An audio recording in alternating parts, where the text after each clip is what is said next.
တရွာလုံးကအယူမလို့တတ်မှတ်ပြီးအဖတ်မလုပ်ခဲ့တဲ့မိန်းကလေးတစ်ယောက်ကမြို့ပြန်ပညာတတ်တထေးသားလေးရဲ့အသက်သခင်ကျေးဇူးရှင်ဖြစ်လာလိမ့်မယ်လို့ဘသူကထင်ထားမှလဲဆရာကြီးရွှေဦးတောင်ရဲ့လူအဝတ်တောင်းအကွတ်ဆိုတဲ့ဇလန်းလေးကိုစီးမျောခန်းစားလိုက်ကြရအောင်ရွှေဘို district ဘူးကြီးကုန်းရွာကလေးမှာအင်ချေ100ခန့်ရှိ၍ယထာလန်းနှင့်လည်းမနီးလမ်းကြီးလမ်းကောင်းများနှင့်လည်းကွာလှမ်းသည့်အပြင်အရက်လေးမျက်နှာတို့၌အနီးဆုံးရွာမှ9မိုင်ကျော်ကွာလှမ်းသည့်ဖြစ်၍မန်းမနီးရေဝေးဆိုလောက်အောင်အလွန်တရာချောင်ကျသောရွာကလေးဖြစ်ပြီရွာသူရွာသားများမှာ၎င်းနယ်ထုံးစံအတိုင်းတောင်သူဘာဝလောက်ကင်စားတော့ကြ၍အချို့မှလည်းရွာပတ်ဝန်းကျင်၌ရှိသောထန်းတော်ကြီးမှထန်းရီချိုထန်းရီခါထန်းလျက်ချက်သောအလုပ်ဖြင့်အသက်မွေးကြ၏မုတ်ဆိုးအလုပ်ကိုဝါသနာပါသောအချို့လူများသည်လည်းမိုးဦးကြဆအချိန်တွင်ယုံလိုက်ခြင်းဂျိုးထောင်ခြင်းစာထောင်ခြင်းစသည်ဖြင့်လှုပ်တတ်ကြ၍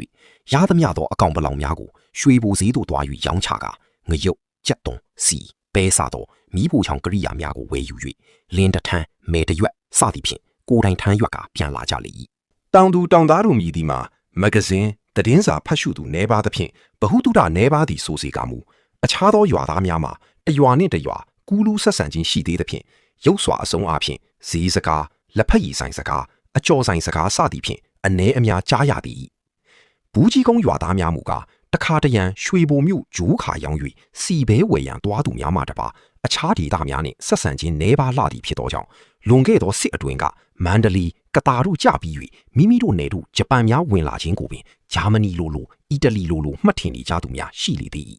ဘူးကြီးကုန်းရွာမြောက်တကားအနီးတွင်တဲကုတ်ကလေးတစ်ခု၌ဘိုးတာခေါင်နှင့်မြီးကလေးမနီတွတ်တို့သည်လေမြေကိုပိုင်မရှိသဖြင့်မြေငှားချစားရန်လည်းမတတ်နိုင်တူတပားဤလေမြေများကိုအငှားလုပ်ရန်လည်းအဖိုးကြီးအိုခါကုန်းကုန်းနှင့်မြီးမလေးမတောက်တခေါက်မျှတာဖြစ်သောကြောင့်မတတ်နိုင်သဖြင့်ထမင်းဟင်းကိုအလျင်မီအောင်ခေးရင်းစွာရှာကြံစားတော့ကြရ၏တို့ရာတွင်မြီးအဖိုး2ယောက်ထဲမျှသာရှိနေကြစေကမူဦးတာခေါင်သည်တူတပားကိုမှီခိုကိုက်ရက်ချင်သောဝါသနာမရှိသည်ဖြစ်၍အိမ်နီးချင်းများထံတပီတစ်ခွက်ချီးငှားဘူးသည်မရှိအလှမင်္ဂလာဆောင်ရှိ၍မျှတောရွာထုံးစံအတိုင်းတအိမ်လုံးလိုက်၍စားခြင်းမရှိဘဲဦးတာခေါင်လိုက်ရင်မနီတွတ်သည်တမေဝင်အိုးကလေးနှင့်တယောက်သေးချက်စားတတ်လေသည်ကျွန်ုပ်တို့ရေးသားဖော်ပြမိအချိန်အခါမှာဂျပန်လက်ထက်ကဖြစ်၍မနီတွတ်မှာအမှန်အားဖြင့်အသက်20မီးပြီဖြစ်တော်လဲအခြားသောမိန်းမလေးများကဲ့သို့အလှအပပြင်ဆင်လိုသောစိတ်လည်းမရှိလုံကြီးတစ်ထည်အပြင်နှစ်ထည်လဲလေစရာလည်းမရှိလက်ရရှံလုံကြီးနှင့်တလိုင်းပေါက်ဖြင်ချမ်းလက်တိုကလေးဖြင့်ဒေါင်းတီမောင်းတီနေလေးရှိရာကမင်းကလေးများကတော့၎င်းကာလသားလူပြိုများကတော့၎င်းမနီတွတ်အားအပြိုစရင်မသွင်းကြချီမနီတွတ်သည်တနခါမတင်ဖူးသောမျက်နှာဖြင့်စီမတွေ့ဖူးသောစပင်ကိုရှန်စည်းကြိုးဖြင့်စီးကာလေထဲ၌တလူလူရှိနေသဖြင့်ဓမ္မတိသူများကအယူမလေးပေလောဟုမှတ်ထင်လောက်တော့လေစိတ်စိတ်ကြည့်ခဲ့လျင်မျက်ခုံးမျက်လုံးနှင့်တွားတို့ဤကောင်းခြင်းကိုမြင်နိုင်သည်ဖြစ်၍လူအများကမထီမမြင်ပြုကြသလောက်အယုတ်ဆိုးသူတယောက်မဟုတ်သည်ဖြင့်ပြုတ်တတ်ပြင်တတ်သူဖြစ်ပါကထိုရွာ၌၎င်းကိုမြည်သည့်မိန်းကလေးပင်ရှိမည်မဟုတ်ချီတို့ရာတွင်မနီတို့ဤရုပ်အစင်းမှာနီတွတ်သောစပင်နှင့်ယောက်ျားကြီးတစ်ဖွဲကြမ်းတမ်းသောအမူအရာတို့ဖြင့်ဖုံးလွှမ်းထားသည်ဖြစ်သောကြောင့်မနီတွတ်အားတစ်ကြိမ်အပြင်နှစ်ကြိမ်လှည့်ကြည့်သူဟု၍ပင်မရှိချေမနီတွတ်ဆိုသောအမည်မှာလည်း၎င်းဤစပင်ရောင်မှမှဲ့ခေါ်ထားကြခြင်းဖြစ်ပေရာရွာသူရွာသားများသည်မျက်နှာငယ်သောသားသမီးဖြစ်သည့်အလျောက်မနီတွတ်ဟု၍ပင်မခေါ်ကြပဲတရွာလုံးနီတွတ်နှင့်ပင်ပြီးကြလေတော့သည်တို့ရာတွင်နီတွတ်သည်မာနရှိသူတယောက်ဖြစ်၍နီတွတ်ဟုခေါ်သောလူငယ်မျိုးကိုအဖက်လုပ်၍ထူးခြင်းစကားပြောခြင်းမပြုချီအချို့လည်းပြင်၍ခေါ်ကြအချို့ကမူမပြင်လိုပဲလူကြီးများနီးတို့လိုက်၍ခေါ်ကြလေရာကနီတွတ်ကပြန်မထူးသဖြင့်မိတ်ဆွေနေသောအဖြစ်သို့ရောက်ရလေတော့၏တို့ရာတွင်နီတွတ်ကမူကားတရွေးသားခန့်များဂယုမဆိုင်ချီသူတို့သားသမီးတော့မောင်ရဲခင်းရဲတားရဲနဲ့လူများကိုတော့နီတွတ်တဲ့ခေါ်လာကြောနဲ့ဟုအချို့လူကြီးကိုပင်နီတွတ်ကပြန်ပြောလေရှိ၏အချို့ကလည်းမရှိစိတ်ကြီးဝင်ကလေးပဲဟုပြန်ပြောကြ၍အချို့ကလည်းသူ့ကိုယ်သူမြို့အုပ်သမီးများမှတ်နေထင်ပါရဲ့ဟုမဲရွယ်ကပြောတတ်ကြလေကနောက်ဆုံးတွင်နီတွတ်မှာမိတ်နေသောအဖြစ်သို့ရောက်ရလေ၏နီတွတ်ကမူမခေါ်ခြင်းတာတောင်ကောင်းတဲ့ရဲ့အထူးရတတ်တာတဲ့ဟုဆိုကဂယုမဆိုင်လာကြီးဘိုးတာကောင်မှာတောင်းပလုံးများဆုပ်လင်းဖာသေးတတ်ခြင်းဓာရိုးကျွတ်လင်မြဲခိုင်အောင်တက်ပေးခြင်းစသည်ဖြင့်တိုလီမိုလီဟလုတ်ကလေးများတွင်လက်မြောက်သူတယောက်ထီ၍ဤအိမ်ထိုအိမ်တို့မှာအကူအညီတောင်းကြသည့်အတွက်စံစီမြလောက်ကိုဝယ်ရသည်မရှိဘဲလက်ခနဲ့ပင်လုံလောက်လေ၏တောင်သူတောင်သားအဖို့၌စီဆန်သည်အရေးအကြီးဆုံးသောအသုံးစရိတ်ဖြစ်သဖြင့်စီဆန်ဖူးလုံးသည်ဆိုလျင်ပင်လူဖြစ်နိုင်လေတော့သည်ဘူးကြီးကုန်းရွာနှင့်မိုင်တဝက်ခန့်ကွာလှမ်းသောနေရာ၌ရှေးဟောင်းကျောင်းဝိုင်းပြက်ကြီးရှိလျာပဝင်းကျင်မှာ水米列西到欧特တိုင်းကြီးရှိ၍ကျောင်းဝိုင်း area မှာ3ဧကခန့်ကျယ်ဝန်း၏ထိုဝင်းကြီးအတွင်း၌ကျောင်းအဆောက်အဦဆို၍မရှိတော့ပဲခြုံပင်ပေါက်ပင်များဖြင့်အနှံ့အပြားပေါက်ရောက်လျက်ရှိတာယခင်ကမူဘူးကြီးကုန်းတရွာလုံးသည်၎င်းကျောင်းဝင်းကြီးအတွင်း၌ကင်းပုံရွက်စူးပုတ်ရွက်စီးသည်စသောအသီးအရွက်များကိုအလိုရှိသောဝင်ရောက်ရှာဖွေခူးဆွတ်လေရှိ၏နောက်နှစ်များတွင်မူဘိုးသာခေါင်နှင့်နီတွတ်တို့သည်လဲပြိုနေသောအုတ်တတိုင်းမှနွားများမဝင်နိုင်စေရန်စူးဖြင့်လုံခြုံစွာပိတ်ဆို၍ပေါက်ချင်တိုင်းပေါက်နေသောခြုံများကိုတုတ်တင်ပြီးလျှင်အချို့သောနေရာတွင်ကင်းပုံးပင်စူးပုတ်ပင်စသဖြင့်အတီအခြာစိုက်ပျိုးထားလေ၏မိုးခေါင်သဖြင့်အပင်ငယ်များတည်မီပြုစဉ်ကနီတွတ်သည်ကံရီကိုဦးကောင်းဖြင့်ရွှဲ၍ရေလောင်းပေးလေရာဘိုးသာခေါင်ကလည်းမြေတောင်မြောက်ခြင်းပေါင်းတင်ခြင်းစသဖြင့်ပြုစုပေးလေ၏နောက်ဆုံး၌ကျောင်းဝင်းကြီးအတွင်းအပင်များသည်ကြီးပွားတန်ဆွမ်းလျက်ရှိရာဆောင်းရာသီတွင်စီးသီးများ၎င်းမိုးရာသီတွင်စူးပုတ်ရွက်စတကူ၎င်းနွေရာသီတွင်ကင်းပုံးရွက်ကင်းမွန်သည်များ၎င်းတလှည့်စီပိုလျက်သာရှိလေတော့၏အချို့ရွာသားများကမူဘိုးသာကောင်းမြေအပိုစိုက်ပျိုးထားသောအပင်များဆို၍၎င်းတို့ထံမှဝယ်သူစားတော့ကြ၏အချို့ကမူမိမိတို့အစဉ်အလာခူးဆွတ်လာခဲ့ကြသောကျောင်းဝင်းကြီးဖြစ်သည်ဖြင့်ဘိုးသာကောင်းမြေအပိုတို့၏ဘိုးဘပိုင်ပစ္စည်းလည်းမဟုတ်တော့ကြောင့်မိမိတို့လည်းဆိုင်သည်ဆို၍ဝင်ရောက်စုခူးကြ၏တို့ဖြစ်၍နီတွက်သည်ထိုလူများကိုရန်ထောင်လိရှိရာတွင်မိတ်နေသောအဖြစ်မှရန်သူပေါ်များသောအဖြစ်သို့ရောက်သွားရလေ၏ဘူးကြီးကုန်းရွာ၌လေမီဤကအပေါ်များဆုံးဖြစ်၍လူရီတက်ဟုခေါ်ပေါ်သမုတ်ကြသောဦးကြည်စိုးနှင့်ဒေါ်နန်းပေါ်လင်များတို့တွင်တယောက်သေးသောသားမောင်သားလုံးဟူ၍ရှိ၍ထိုတငယ်သည်ရွှေဘူမြို့အင်္ဂလိပ်ကျောင်း၌ပညာသင်လျက်ရှိစဉ်ဂျပန်ဝင်လာသဖြင့်ကျောင်းပြတ်သွားသောကြောင့်ရွာတွင်မိဘများနှင့်အတူနေထိုင်လျက်ရှိ၏အင်္ဂလိပ်ကျောင်းသားဆို၍အခြားအလုပ်ကျမ်းများ၌မခိုင်းစေတော့လေဒေါ်နန်းပေါ်သည်သမီးမင်းကလေးလည်းမရှိရွာသူတို့ထုံးစံအတိုင်းလက်ဖြင့်စုခူ၍ရနိုင်လောက်သောဟင်းသီးဟင်းရွက်ကိုပတ်စံပေးဝယ်ရန်လဲအလွန်နှမျောလှသောကြောင့်ချက်ပြုတ်ချိန်နီးသောအခါတွင်တားကလေးမောင်သားလွန်အားစူပုတ်ရွက်ကင်ပုံးရွက်အစသည်တို့ကိုစုခူးရန်ခိုင်းစေလေရှိမောင်သားလွန်မှာအခြားရွာသူရွာသားများကဲ့သို့မြည်သည့်နေရာ၌အလိပေါက်ဟင်းရွက်များရှိသည်ဟုမသိသည်နှင့်နီတွတ်တို့၏ကြောင်းဝင်းသို့ဝင်၍အလွယ်တကူခူးဆွတ်ရာတွင်နီတွတ်နှင့်တွေ့သဖြင့်ရန်ထောင်ခြင်းခံရ၏ပထမ၌မောင်သားလွန်သည်ဆက်ဖြဲဖြဲမျက်နှာနှင့်နီတွတ်ဆိုပြောသည်များကိုခံသေးတော်လေနီတွတ်ကလူကြီးတက်သားတံပဲလျက်တူတပားစိုက်ပျိုးပြုစုထားသောဟင်းသီးဟင်းရွက်ကိုအလွယ်တကူစုခူးရချေသလိုဟုပြောလျက်မိမာသားနှင့်အဖိုးကြီးပစ္စည်းဖြစ်သောကြောင့်အနိုင်ကျင့်ဝတ်သည်ဘာသည်ညာသည်နှင့်ရန်ထောင်ရာတွင်ဥပဒေစည်းကမ်းကိုနားလေရောင်ကားရှိသောအင်္ဂလိပ်ကျောင်းသားဖြစ်သည့်အလျောက်နီတို့တို့၏အဖိုးပိုင်မည်မဟုတ်ကြောင်းနှင့်ပြန်လေချေပါလိထိုအခါနီတို့သည်ဒေါသထွက်လာ၍အမျိုးကိုထိခိုက်ကနာလောက်အောင်ဆိုလေ၏မောင်သားလွင်၏ဦးလေးတစ်ယောက်မှာမန္တလေးသို့သွားစဉ်ဂျပန်ဘုံမိသဖြင့်တည်ဆုံးခဲ့ဘူးရာနီတို့ကမတရားပြုကျင့်သောအမျိုးဖြစ်သောကြောင့်တည်ခြင်းဆိုးနှင့်တည်ရသည်ဟုပြော၏တို့တာဝင်မောင်သားလွန်ကစိတ်မဆိုးပဲမဟုတ်ပါဘူးမနီတို့ရဲ့ဒီမြေကြီးဟာမနီတို့တို့ကြီးပိုင်တာမဟုတ်တရွာလုံးစုခူးပြီးစားလာခဲ့ကြတဲ့ဘုံဆိုင်မြေကြီးကပဲမနီတို့ရဲ့ပြောတော့အခါနီတို့ကလေဟာဘုံဆိုင်ပစ္စည်းမဟုတ်လားဘသူမဆိုအသက်ရှူနိုင်တယ်မဟုတ်လားဒါပေမဲ့မောင်သားလွန်တို့အိမ်ခေါင်မိုးပေါ်တက်ပြီးကျုပ်ကအသက်ရှူမယ်ဆိုရင်ခံနိုင်ပါမလားရိုက်မချပြီဘူးလားဟုပြန်မေးလေ၏စာမတက်သောတောသူကလေးတစ်ယောက်ဖြစ်သည့်အပြင်ဥတူတူပေါ်တော်တော်ဟူ၍တရွာလုံးကယူဆနေကြသောနီတို့ကဤစကားကိုပြောသောအခါတွင်မောင်သားလွန်မှာရွှေဘိုမျိုးကြီးသို့တွား၍ပညာသင်ခဲ့သောအင်္ဂလိပ်ကျောင်းသားဖြစ်ပါလျက်အချက်ကျအောင်ပြန်လေချီပါရန်မတတ်နိုင်သည်နှင့်ရှက်ရမ်းရမ်းသည့်အနေနဲ့နီတို့မခံချင်လောက်အောင်ခွေးကလူစကားပြောထွက်သည်ဘာတီတီညာသည်စသည်ဖြင့်အနိုင်ပြောခြင်းသောတောသားတို့ထုံးစံအတိုင်းစီးမဲ့ကမ်းမဲ့ပြောလေ၏နောက်ဆုံး၌မောင်သားလွန်နှင့်နီတို့တို့သည်ရန်ဖြစ်ကြ၍နီတို့ကစူးခုတ်သောဓာရှည်နှင့်ပေါက်လိုက်ရာခြေထောက်အနီးတွင်ပုတ်၍ကျသွား၏ထိုအခါမောင်သားလွန်ကနီတို့၏ဦးကောင်းကိုပုတ်လိုက်ရာနီတို့လည်းရှိုက်ကြီးတငင်ငူယူကအိမ်သို့ပြန်ပြေး၍မောင်သားလွန်၏မိဘများကိုတိုင်တန်းလေ၏ဒေါ်နန်းပေါ်လည်းမင်းကလေးအမျက်ပြေးစီခြင်းကစူးပုတ်ရွက်ဖိုးဆို၍ပိုက်ဆံတမတ်ပြီးတော့လေနီတို့သည်25တန်စက္ကူကလေးကိုလွှင့်ပစ်ခဲ့၍၎င်းတို့မိသားစုကိုကဘာမကြီးဆိုကရည်ရွတ်ကျိန်ဆဲလျက်အိမ်သို့ပြန်ပြေးလာခဲ့လေ၏ထိုနည်းမှစ၍ဒေါ်နန်းပေါ်သည်မောင်သားလွန်အားဟင်းရွက်မခုခိုင်းတော့ပဲဖြစ်တတ်လို့ဝယ်ယူစားတော့လိတော့၏နီတို့ကမူဒေါ်နန်းပေါ်တို့အိမ်သားများကိုခေါ်ပြောခြင်းလည်းမပြုဟင်းရွက်လည်းမရောင်းချီဟင်းရွက်လက်တဆုပ်စာကိုရွှေတစ်ချက်သားပေးတောင်မရောင်းဘူးကျုပ်ဟင်းရွက်မစားလို့တော်တို့ငတ်တေကုန်မယ်ဆိုရင်တော်သေးတာကြည့်နေမယ်ဟင်းရွက်တော့မရောင်းဘူးဟုနီတို့ကပြောလိရှိ၏တနေ့တည်း၌ဒေါ်နန်းပေါ်တို့နေအိမ်သို့ဧည့်သည်များဆိုက်ဖြောက်လာရာတွင်ဒေါ်နန်းပေါ်သည်ဧည့်သည်များအားဟင်းရည်တောက်မပါဘဲထမင်းမကျွေးလိုသည်နှင့် ဟင်းချိုအိုးကိုမီးပေါ်ပေါ်တွင်တီထားပြီးမှမောင်သားလွန်အားဟင်းရွက်ခူးခိုင်းလိုက်လေ၏မောင်သားလွန်သည်စပိန်ကိုဆွဲထွက်လာ၍ရွာပြင်ရှိခြုံတန်းများတွင်ဟင်းချိုရွက်ရှာပါတော့လေကျင်းလေသူတယောက်မဟုတ်သဖြင့်ဟင်းအိုးတစ်ခတ်စာများဟင်းရွက်ရှာမရနိုင်ပဲတဝဲလေလေဖြစ်နေပြီးမှနီတွတ်တို့၏ကြောင်းဝင်းသို့ရောက်သွား၍နီတို့မရှိသေးအထင်နှင့်စပိန်ကိုထောင်ကာဖီပန်းညိုစသောဟင်းရွက်များကိုခူးလေ၏ဂျပန်ခေတ်ကရာဇဝတ်ဝင်ဦးထွန်းလာအောင်သည်ရွှေဘိုနယ်တစ်ဝိုက်၌နာမည်ကျော်လူဆိုးများကိုကွက်ညက်တုတ်တင်လိုက်ပြီးသည့်နောက်၌ဓမြတိုက်မှုအကြီးအကျယ်ဟု၍အလွန်နေသွားတော်လေအသီးအဖွဲလူရက်မှုကလေးများမူကားတဖြောက်ဖြောက်ရှိနေသည်အလစ်သမားတစ်ယောက်သည်ကျောင်းဝင်းအုပ်တိုင်းတွင်မိထောင်ထားသောမောင်သားလွန်၏စပိန်ကိုမြင်သဖြင့်အလစ်တုံမီပြုတ်စဲတွင်မောင်သားလွန်ကမြင်သဖြင့်ဟင်းရွက်ခူးရမှပြေးထွက်လာ၍တခိုးနှင့်နှပန်းလုံးကြလိထိုခဏ၌နီတို့သည်စူးခုတ်သောဓာရှိကြီးကိုကိုင်လျက်ဟင်းရွက်ထေထားသောလွေအိတ်ကိုပခိုး၌လွေကရှောက်လာလေရာ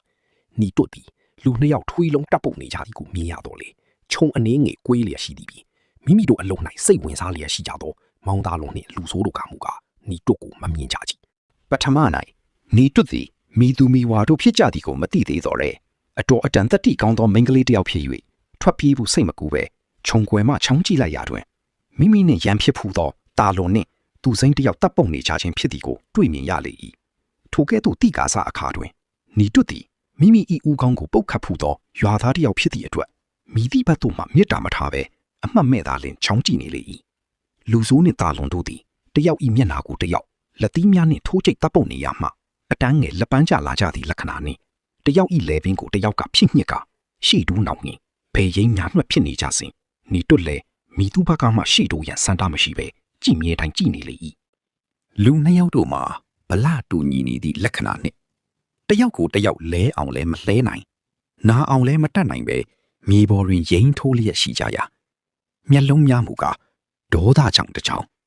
လေပင်ကိုဖြစ်ညစ်ခြင်းခံရသဖြင့်အသက်အောင့်နေသည့်အတွက်ကြောင့်တစ်ချောင်းပေါက်ကွဲထွက်တော်မတတ်ပြူးပြဲလျက်ရှိကြ၍ပါဇက်များမှလည်းကုံပေါ်၌တင်ထားသောငါးထွေကြီးများသဖွယ်ဟပ်ပိတ်ဖြစ်နေကြလေ၏တခါတွင်တာလွန်သည်ရှိသမျှသောခွန်အားကိုအကုန်ညှစ်ထုတ်ကတွန်းလိုက်သဖြင့်လူဆိုးနောက်သို့ရိုင်းထွက်သွားသည်တို့ရာတွင်အုတ်တတိုင်းသို့ရောက်သောအခါတတိုင်းကိုခြေကန်ရသဖြင့်လူဆိုးကအားတက်လာပြန်သည်နှင့်ရိုင်မလဲသည်ဖြင့်ရှိတို့ပင်တွန်းတက်လာနိုင်ပြန်လေ၏လူဆိုးဤခါ၌ဓမြောင်တလက်ထိုးထားသည်ကိုနီတို့တွေ့မြင်ရတော့လေလူဆိုးသည်ပထမ၌လူတတ်မှုမဖြစ်စေပေစပိန်ကိုယူ၍အလစ်တုပ်ဖို့သာလုံလာပြုခဲ့၏၎င်းနောက်ထိုအကြံမအောင်သဖြင့်တာလွန်နှင့်လုံးတန်နေရပြန်ရတွင်လေလက်နှစ်ဖက်လုံးမှာအားလက်တော်သည်မရှိပေမိမိ၏လေပင်၌တာလွန်ညှစ်ထားသောလက်ကိုတစ်ဖက်နှင့်ဖြီဖို့ကြိုးစား၍အခြားတစ်ဖက်ဖြင့်တာလွန်၏လေပင်ကိုအပြန်အလှန်ညှစ်ထားရလိမ့်၏လူဆိုးကအုတ်တတိုင်းကိုခြေကန်ရသဖြင့်တလှဲ့အားတက်၍တွန်းလိုက်ပြန်ရာတွင်တာလွန်မှနောက်သို့ရိမ့်ရိုင်သွားလျာလူဆိုးသည်တာလွန်အားခြေကုပ်မရစေပဲတောက်လျှောက်ဖိ၍တွန်းလိုက်သွားလိထိုအခါတာလွန်မှအရှိန်နှင့်ဖိတွန်းနေသောလူဆိုး၏အားတံကိုမခံမရပ်နိုင်သဖြင့်နောက်ဆုတ်နှင့်တတိုင်းမှတဖြည်းဖြည်းကွာထွက်လာခဲ့ကြရာတွင်တာလွန်၏ခြေထောက်သည်တစ်မြစ်တစ်ခုနှင့်ညှိသွားလျအခါနောက်သို့ပတ်လက်လန်၍လဲကျသွားလိထိုခဏ၌လူဆိုးသည်အထက်မှမှုတ်လျက်တာလွန်ကအောက်မှပတ်လက်လန်နေလျာတာလွန်သည်မြေမှလူးလွန်း၍ထရန်အတွက်လူဆိုး၏လေပင်၌ဖြစ်ညစ်ထားသောလက်ကိုလွှတ်လိုက်လျာလူဆိုးသည်တာလွန်၏မျက်နှာကိုလက်သီးနှင့်တစ်ချက်ပိတ်ထိုးလိုက်ပြီးနောက်စပီးရှိရာသို့ပြေးမိပြုလေတို့ရာတွင်မောဟိုက်နေသူတစ်ယောက်၏လက်သီးချက်မျှသာရှိ၍မူးမေးလောက်အောင်ဖြစ်မသွားသောတာလွန်သည်လူဆိုး၏လုံကွင်းကိုဆွဲထားလိုက်လေလူဆိုးသည်လွတ်အောင်မယုံနိုင်ပဲရှိရာတွင်မြေမှလူးထားဖို့ကြိုးစားလျက်ရှိသောတာလွန်၏ရင်ပတ်စီသို့ဓားမြောင်နှင့်ချွတ်၍တစ်ချက်ထိုးဆိုင်လိုက်လေဓားမြောင်ဦးသည်ပခုံးစိုးနှင့်ရင်ပတ်အကြားသို့ဝင်သွားသဖြင့်လုံကြီးစကိုဆွဲထားသောတာလွန်၏လက်သည်လွတ်ကျသွားရာတွင်လူဆိုးသည်စပိန်ရှိရာသို့ပြေးမိဟုလှည့်လိုက်လေထိုခဏ၌ခက်တုံးတုံးရှိသောမျက်ခုတ်ဓားရှိသွားသည်လူဆိုး၏နဖူးကိုစံစမှစ၍လွှာချလိုက်လေရာနဖူးမှအရည်သည်ဖက်လက်ကြီးကျ၍မျက်လုံးများကိုဖုံးအုပ်သွားလေတော့၏ထိုအခါလူဆိုးကမိမိအားမိသူကခုတ်လိုက်သည်ဟု၍တိဟန်လက္ခဏာမရှိပေနဖူးမှအရည်ဖိုက်ကြီးကိုလက်ဖြင့်ဖိနှိပ်ကမတင်လျက်ခြီဦးတဲ့ရာသို့သွေးယူသွေးတန်းနှင့်ရှောက်ပြေးလေတော့၏ဘိုက်စကေကိုမှလည်းယူပြေးရန်မတတ်နိုင်တော့ချီနေတွတ်သည်မြေပေါ်၌လဲကျနေသောတာလွန်ကိုထူပေး၍သွေးများယိုစီးကျနေသောတန်ရာကိုလက်တစ်ဖက်ဖြင့်ဖိနှိပ်ပေးစဉ်တာလွန်သည်ကျေးဇူးတင်သောမျက်နှာထားဖြင့်နေတွတ်ကိုတစ်ချက်မျှမော့ကြည့်လိုက်ပြီးနောက်တတိလစ်သွားတော့သည်နေတွတ်သည်တန်ရာကိုလက်ဖြင့်ဖိနှိပ်ရင် မိမိ၏ရင်ခွင်၌မျက်စိမှိတ်လျက်ရှိသောတာလွန်၏မျက်နှာကိုငုံကြည့်မိရာတွင်ဤသူကလူချောကလေးတစ်ယောက်ပြီးတကားဟုပထမအကြိမ်စဉ်းစားမိလေသည်စင်စစ်မှာတာလွန်သည်ဘူးကြီးကုန်းရွာတွင်ထိတ်တန်းကြသောမိဘများ၏တယောက်တည်းသောသားဖြစ်သည့်အပြင်အင်္ဂလိပ်လိုရွှွတ်ရွှွတ်ရှက်ရှက်ပြောတတ်၍လူပုံတနာကမရှိသောလူငယ်တစ်ယောက်ဖြစ်ပေရာကနန်းစွန့်သွားသောဝေလာမင်းသားသည်ကဘာပေါ်တွင်ရှိသမျှသောတတူးသမီးများကိုခေါင်းခေါက်၍ယူနိုင်သည်ဆိုတဲ့ကဲ့သို့တာလွန်မှလည်းဘူးကြီးကုန်းရွာ၌သာမကရွာနီးဆက်ချုပ်ဟူသမျှတွင်ကြိုက်ရာမင်းကလေးကိုခေါင်းခေါက်၍ယူနိုင်လောက်ပြီဘူးကြီးကုန်းရွာ၌မှုဒေါ်နန်းပေါ်၏ချွေးမဖြစ်ဖို့မင်းကလေးတိုင်းကမျောလင့်လျက်ရှိကြပြီသည်နေတွက်သည်တာလွန်၏ရုပ်ဆင်းအင်္ကာကိုချီးမွမ်းမိသောစိတ်ဖြစ်ပေါ်လာသည်နှင့်တပြိုင်နက်၎င်းအသက်ဘေးအတွက်စိုးရိမ်ပူပန်မိသောတောကားစိတ်မှလည်းပို့လှန်လာခဲ့လေရာတာလွန်ကစကားမီးမရတော့ပဲညီးတွားစပြုလာလိမ့်ပြီပတ်ဝန်းကျင်လည်းလူစလူနာမမြင်ဟစ်ခေါ်တော်လဲရွာနှင့်အတော်လှမ်းသောကြောင့်ကြားနိုင်ကြမည်မဟုတ်ချီအတန်ကြာစဉ်းစားစိတ်ကူးပြီးနောက်ညီတွတ်သည်ကြံရမရသည်နှင့်တာလွန်၏ဦးခေါင်းကိုမိမိ၏လွယ်အိတ်ကလေးဖြင့်ခုပေးထားခဲ့၍ရွာဘက်သို့ပြေးထွက်လာခဲ့လေ၏ဘူးကြီးကုန်းရွာသို့ရောက်၍တာလွန်တို့၏အိမ်ဝင်းအတွင်းသို့ဝင်သွားသောအခါတားပြန်မလာသည်နှင့်အိမ်ရှိမှထွက်မြော်လျက်ရှိသောဒေါ်နန်းပေါ်သည်နေတွတ်၏အမှုအရာကိုမြင်သည်နှင့်ဦးခေါင်းသို့တွေးရောက်၍ခေါင်းနာပန်းကြီးသွားလေ၏နေတွတ်သည်တာလွန်၏ရုပ်ဆင်းအင်္ကာကိုချီးမွမ်းမိသောစိတ်ဖြစ်ပေါ်လာသည်နှင့်တပြိုင်နက်၎င်းအသက်ဘေးအတွက်စိုးရိမ်ပူပန်မိသောတောကားစိတ်မှလည်းပို့လှန်လာခဲ့လေရာတာလွန်ကစကားမီးမရတော့ပဲညီးတွားစပြုလာလိမ့်ပြီပတ်ဝန်းကျင်လည်းလူစလူနာမမြင်ဟစ်ခေါ်တော်လဲရွာနှင့်အတော်လှမ်းသောကြောင့်ကြားနိုင်ကြမည်မဟုတ်ချီအတန်ကြာစဉ်းစားစိတ်ကူးပြီးနောက်ညီတွတ်သည်ကြံရမရသည်နှင့်တာလွန်၏ဦးခေါင်းကိုမိမိ၏လွယ်အိတ်ကလေးဖြင့်ခုပေးထားခဲ့၍ရွာဘက်သို့ပြေးထွက်လာခဲ့လေ၏ဘူးကြီးကုန်းရွာသို့ရောက်၍တာလွန်တို့၏အိမ်ဝင်းအတွင်းသို့ဝင်သွားသောအခါတားပြန်မလာသည်နှင့်အိမ်ရှိမှထွက်မြော်လျက်ရှိသောဒေါ်နန်းပေါ်သည်နေတွတ်၏အမှုအရာကိုမြင်သည်နှင့်ဦးခေါင်းသို့တွေးရောက်၍ခေါင်းနာပန်းကြီးသွားလေ၏ဘာဖြစ်လဲဟဲ့နေတွတ်ရဲ့မြန်လာကြဒေါ်နန်းပေါ်ဦးကြည်စိုးကိုဘာဖြစ်တာလဲပြောပါဦးငါသားကိုနင်းဖက်နဲ့လုတ်ပစ်ခဲ့တယ်လေကျုပ်လှုပ်ရတာမဟုတ်ပါတော့နေမလို့လို့ဘသူလှုပ်တယ်လေဘာဖြစ်တာလဲဟဲ့နီတို့ရဲ့ဦးကြည်စိုးဟောဒီမဲ့လာစမ်းမအောင်တော့ဦးကြည်စိုးသည်ဧည့်သည်များနှင့်စကားပြောလျက်ရှိရာမှထား၍ဘာဖြစ်တာလဲဟိရှင်မဟောဒီမှာနီတို့ကမေးလို့လည်းမရဘူးသူ့အသားတွေလည်းဆက်တုံလို့ဟဲ့နီတို့ဘာဖြစ်တာလဲမောင်တာလွန်လေးနေရက်တွေတော့ဘာနဲ့တိုက်မိလို့လေးတာလဲသူ့ဘိုက်စကေကြီးမစည်းကျင်မှနေလို့ပြောတာမရဘူးခွေးမသာမိုက်တဲ့အကောင်ဒီလိုလေးတာမဟုတ်ဘူးတော့ရေဓာတ်နဲ့ထိုးသွားလို့လေးနေတာအမလေးလူကလေးရဲ့ဒေါ်နန်းပေါ်လဲတက်သွားလေရာဧည့်သည်များပါဆင်းသွားကြ၍ဝိုင်းဝန်းနှိမ့်နှိပ်ပြီးနေကြရလေထို့တော်တွင်ဦးကြည်စိုးသည်လှဲတစည်းပြင်စေ၍လူ3-4ယောက်နှင့်တကွညီတွတ်ပါထွက်ချမည်ပြုစဉ်ဒေါ်နန်းပေါ်ပါလိုက်ရပေမနေနိုင်ဆိုသဖြင့်လဲပေါ်တွင်တင့်ခေါ်ခဲ့ရလေ၏လန်ခီ၌ညီတွတ်ကမိမိမြင်ရသည့်အဖြစ်ကိုပြောပြတော်လဲဒေါ်နန်းပေါ်တို့ကသူ့စကားကိုမယုံတယုံဖြစ်နေကြ၏၎င်းတို့ကညီတွတ်ကိုရခင်ကရန်စရှိဘူးသည့်အတွက်မိမိ၏သားကိုချောင်း၍တပ်ဖြစ်ခဲ့သည်ဟုယူဆလျက်ပင်ရှိကြသည်ဖြစ်မှဖြစ်ရပါလေလုံမှလုံရပါလေတကယ်ဆိုတော့ကျုပ်ကတော်တို့သားကိုဘယ်နဲ့မှလုံရပါအောင်တော့တန်မာအေးညီးကွယ်နေပြီမဲ့တော်ကြတော့တော်တို့သားကိုမေးကြည့်ပါတော့ဒါဖြင့်တို့သားမသေးဘူးပေါ့ကျုပ်ထားခဲ့တော့ကတော့အသက်ရှူနေရတာပဲအမလီလူကလေးရဲ့တက်မီပြုတ်ပြန်သဖြင့်ဝိုင်းနှိပ်ကြရပြန်၏ဒေါ်နန်းပေါ်တတိယလာတော့အခါ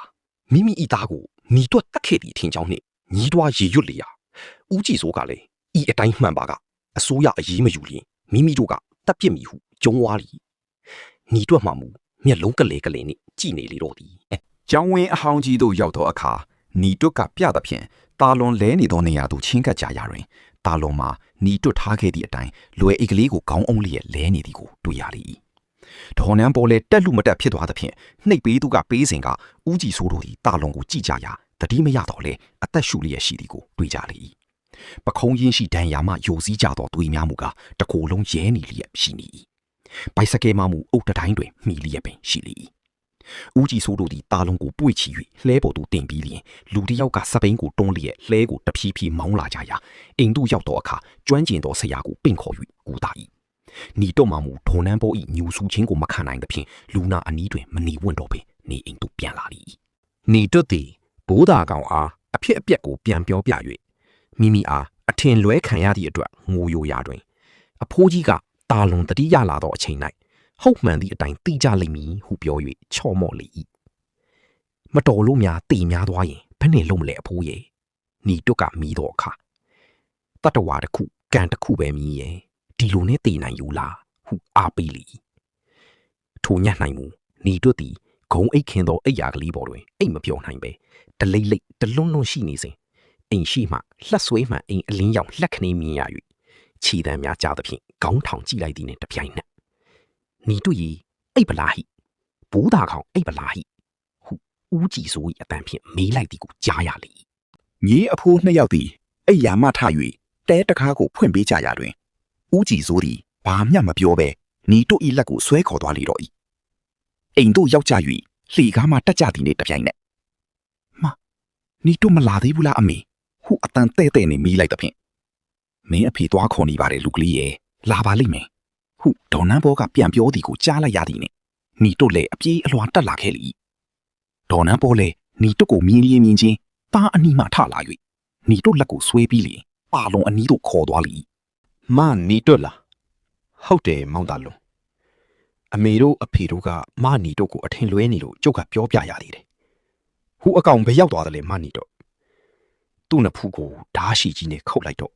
သွေးယူသွေးတန်းနဲ့ထွက်ပြေးလေဘိုက်စကေတောင်ယူမသွားဘူးလား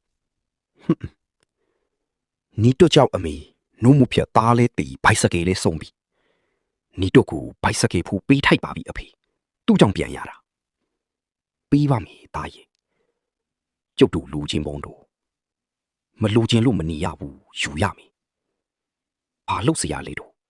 ကျုပ်တို့စီးတက်ပုံထိုနီမဆာ၍နီတို့သည်ဒေါ်နန်းပေါ်ဤနေအိမ်သို့နေတိုင်းလာ၍လူနာကိုပြုစုလျာတာလွန်ဤတန်ရာမှာအတွင်းသို့မပေါက်ပဲအသားပုံကိုသာထိခိုက်၍အလွန်မောဟိုက်ခြင်းသွေးလွန်ခြင်းတို့အတွက်ကြောင့်ကြားရှိစွာတတိလစ်သွားခဲ့ခြင်းဖြစ်ရလေကမကြမီတတ်တာရလေဒေါ်နန်းပေါ်ကမူနီတို့ဤအကူညီကြောင့်မိမိဤတယောက်တည်းသောသားကလေးအသက်ဘေးမှချမ်းသာရာရသည်ဟုသိရသောနေ့ကတည်းကနီတို့ဟူ၍ပင်မခေါ်တော့ပဲတမီဟူ၍ပင်တခေါ်ဒီခေါ်နေလေတော့ဤနီတို့ကမူတမီခေါ်တိုင်းမျက်နှာနီမြန်းသွားတော့လေမခံကျင်သောအမှုအရာမျိုးမရှိချေနီတို့မှာတာလုံဤအသက်သခင်ကျေးဇူးရှင်ဟူ၍တအိမ်လုံးကအတိအမှပြုသောကြောင့်နှုတ်ဖြင့်တမီခေါ်ရမှတကဲ့တမီအဖြစ်သို့ရောက်ဖို့မှာများစွာအလှမ်းမဝီတော့ချေတာလုံယောဂပျောက်ကင်းသောတနေ့၌ဒေါ်နန်းပေါ်သည်နီတို့ကိုပွေဖက်လျက်ညီငါတမီမတော်ချင်ဘူးလားအေးမနီတို့ဟုမေးလိုက်ရာနီတို့သည်မျက်နှာကိုအောက်ချလျက်ဒေါ်နန်းပေါ်ကလည်းမကြည့်စားပါနဲ့ဟုပြန်ပြောလေ၏တို့ရာတွင်နီတို့ဤရင်ပတ်မူကားတဒိန်ဒိန်လှုပ်ခုံလျက်ရှိ၏ဒေါ်နန်းပေါ်မှာတအိမ်လုံးအပေါ်တွင်ဩဇာလွှမ်းမိုးလျက်ရှိသောအင်ရှင်မဖြစ်လျာကတာနှင့်ခင်ပွန်းတို့သည်ဒေါ်နန်းပေါ်စီမံတိုင်းနာယူသူများဖြစ်ကြ၏ဒေါ်နန်းပေါ်သည်နီတို့ဤစပင်ကိုစီလိမ့်ပေး၍တောရွာထုံးစာအတိုင်းထုံးပေးပြီးနောက်ရှမ်းနီလုံကြီးနှင့်တလိုင်းပုတ်ဖြန်လက်တို့ကိုချွတ်စီ၍အထေရှားသောဂျပန်ခေဖြစ်စေကမူမန္တလေးလုံကြီးနှင့်တထေသေးချန်ထားသောမိမိဤပဒုံမာအင်ကြီးကိုဝတ်ဆင်ကြည့်လိုက်ရာတွင်နီတို့ဤမျက်ခုံမျက်လုံးကောင်းခြင်းနှင့်နှာတံပိုခြင်းတို့သည်ပေါ်လွင်ထင်ရှားလာလေတော့၏၎င်းနောက်တနခါပုံဓာနှင့်ပန်းမှန်တို့ဖြင့်ခြေလေပြီး၍တထိုးသမီးအတွင်ပြင်ဆင်လိုက်သောအခါအခြားသောရွာသူကလေးများကဟေးကြည်ကြစမ်းပါဦးဒိုးနီတို့ကြီးကဒီလိုများဆိုတော့မှတ်တော့မမှတ်မိဘူးဤတို့ရဲ့ဟုအချင်းချင်းပြောပြရလေတည်းကျွန်တော်တို့ရဲ့ဇလန်းလေးကတော့ဒီနေရာမှာတင်ပြီးဆုံးသွားခဲ့ပါပြီအစအဆုံးစိတ်ရှည်လက်ရှည်နဲ့နာတော်တာဆင်ပေးခဲ့ကြတဲ့ပရိသတ်အပေါင်းကိုနှလုံးသားထဲကနေအထူးပဲကျေးဇူးတင်ပါတယ်ဇလန်းလေးနဲ့ပတ်သက်ပြီးလိုအပ်ချက်တွေထင်မြင်ယူဆချက်တွေကိုလည်းဝေဖန်အကြံပြုချက်များအဖြစ်ကွန်မန့်မှာရေးသားပေးခဲ့ကြဖို့စောင့်မျှော်နေပါတယ်ခင်ဗျာ